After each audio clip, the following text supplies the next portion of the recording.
Ooh, fuck! What's up, guys? Arnel here at Warcast Strength, and today we're gonna talk about should you compete powerlifting and do other sports. I know a lot of you guys might be getting a little bit bored of squat, bench, and deadlift, and you have other hobbies or other interests, or you've seen something that you want to try and do.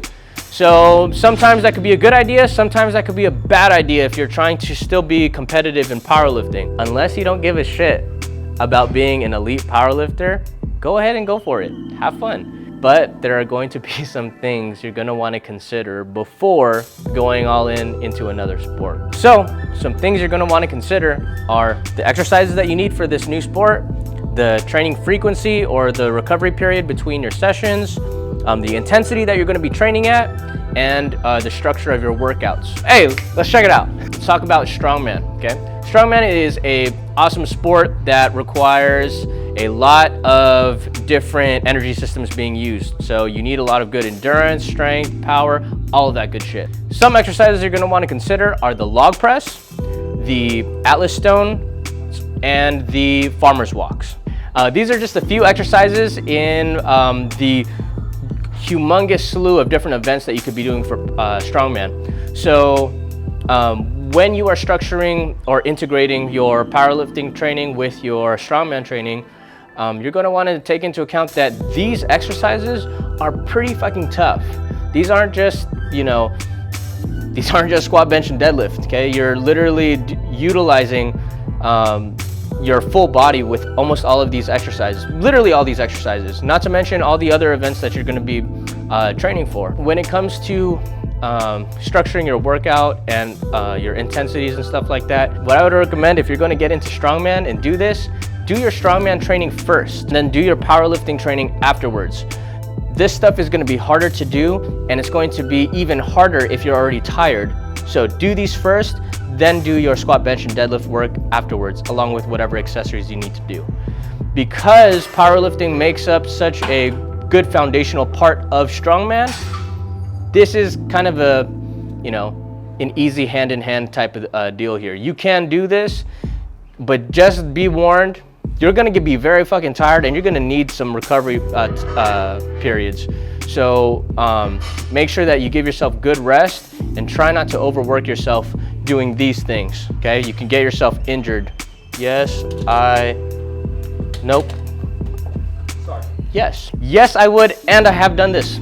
It is very doable, and it is very fun, so truck it out. Next sport, let's get into Jujutsu. Surprise. So, Jujutsu, for those of you that want to get into Jujutsu or a fighting sport, I just say Jujutsu because I've seen a lot of powerlifters get into it. This shit is tough as fuck. I've tried this too.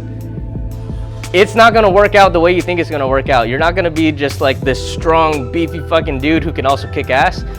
You're gonna get your ass kicked 100% of the time, every single day, if you plan to do this, all right? So, when it comes to Jiu-Jitsu, in the gym, there's not like a specific type of workout or exercises that you're going to be doing here that's gonna directly affect your Jiu-Jitsu. So meaning that you're not gonna do like belt squat over here and your Jiu-Jitsu is gonna get better. No, that's not how it works. How it works is to be better at Jiu-Jitsu, you have to do more Jiu-Jitsu. So that means you're gonna be doing sessions of like 2, 3, 4, 5 times a week. So your frequency going to your studio is going to be very high. So that means you're gonna have to do either double days or you're going to have to train every single day, alternating Jiu-Jitsu and powerlifting, right? Now that can be very tough because Jiu-Jitsu, you're literally getting your ass beat and you're getting yourself fucking choked out, right? So it's gonna be taxing. When I did this, I tried two different things. I tried to do Jiu-Jitsu before my powerlifting and I tried to do powerlifting before my Jiu-Jitsu. And the thing is that the results are basically the same here. The powerlifting is going to suffer big time, okay? And there's no way around it. If you're going to try and do this, I would recommend to go very, very, very light intensity with powerlifting. Just because, like I said, you're literally getting your ass beat, right? So if you're going to try this, good luck. I wouldn't do it. I would either go all in Jiu-Jitsu or fucking just don't do it, right? Sadly, I'm gonna say no. Sad. But I'm not saying that's impossible. You can do this, but just don't expect to be very competitive in powerlifting. You can do it, but you know, hit me up when you quit. You will. All right, next sport, Olympic lifting, or Ollie. This is the cousin of powerlifting. It's the other barbell sport here. Now, Olympic lifting is going to be a little bit different from powerlifting because obviously there's two different lifts here. There's the clean and jerk and the snatch. Now, these exercises require a little bit more athleticism and mobility, definitely a lot more mobility than powerlifting, okay? So those are some things right off the bat you need to take into account, right? When it comes to your accessory work for your Olympic lifts, it's gonna be pretty similar to powerlifting. However, there's gonna be some variations. So meaning that when it comes to your deadlifts, or they call pulls, or your squats, they're going to be done in a slightly different fashion. So meaning that if you're squatting low bar, a lot of Olympic lifters prefer squatting high bar or doing front squats.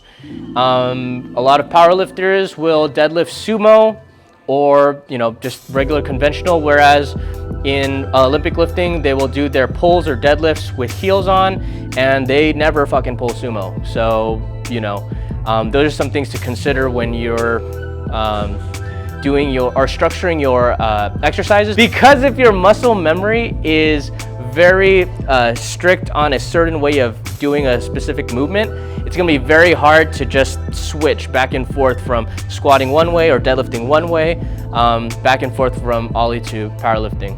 So I already talked about the squat and deadlift. When it comes to the bench, there is no carryover. There is no benching in Olympic lifting. They do a lot of pressing overhead, right? So they kind of avoid benching because it messes with your mobility in the overhead position. Okay, so while I'm currently training Olympic lifting while I'm doing powerlifting, and that's something that has definitely been sacrificed, is my bench volume. Powerlifters will bench pretty frequently. So because I'm unable to bench as often, I can't really see those gains moving forward very fast, if that makes any sense. There does require some mobility when it comes to powerlifting, especially like if it's you pull sumo, or if you squat to depth, all that kind of good bullshit. But it is more so important here to be mobile in many different positions for Olympic lifting. So that's something that you need to include into your program every single fucking day for the rest of your life. When it comes to your intensity that you're training at, you can pretty much keep your intensity the same, but what you have to realize is that when you're structuring your workouts, you're going to have to take out some of your accessories that you normally do for powerlifting and switch them in for stuff that's going to help your weightlifting. So, it's pretty obvious, you can't do it all. So you're going to have to take some, give some, take some, give some from, either side. But you will get a lot better at squatting. If you Olympic lift, you're going to get really good at squatting, guaranteed. Unless you suck, then too bad. So when it comes to doing Olympic lifting, I say, yes, you can do this with powerlifting. But if your mobility sucks and you haven't been training since you're 4 years old, this is gonna be very tough for you. Today we've covered 3 sports: Strongman, Jiu-Jitsu, and Olympic lifting. Yes, no, hell fucking no, and yes, you can do these. Even though I said yes, no, yes, you definitely can do all of these things in conjunction with your powerlifting. But just keep in mind that whatever you do along with your powerlifting is gonna take away from your powerlifting. You can't get around that shit, right? So if you wanna be an elite powerlifter, just powerlift. But if you wanna be a regular human being and have fucking fun and do other shit, and wanna get into Strongman, Jiu-Jitsu, or Olympic lifting, fucking do it. Do whatever the fuck you want, right? But just keep in mind these things. We're gonna cover 3 more sports in the next video. If you like this shit, give us a like. If you have any questions, let us know. If you do any of these sports and have other suggestions, fucking add that in there, because I have limited experience in all 3 sports. Though I've had fun doing all 3. Okay. We'll see you next time. Good luck.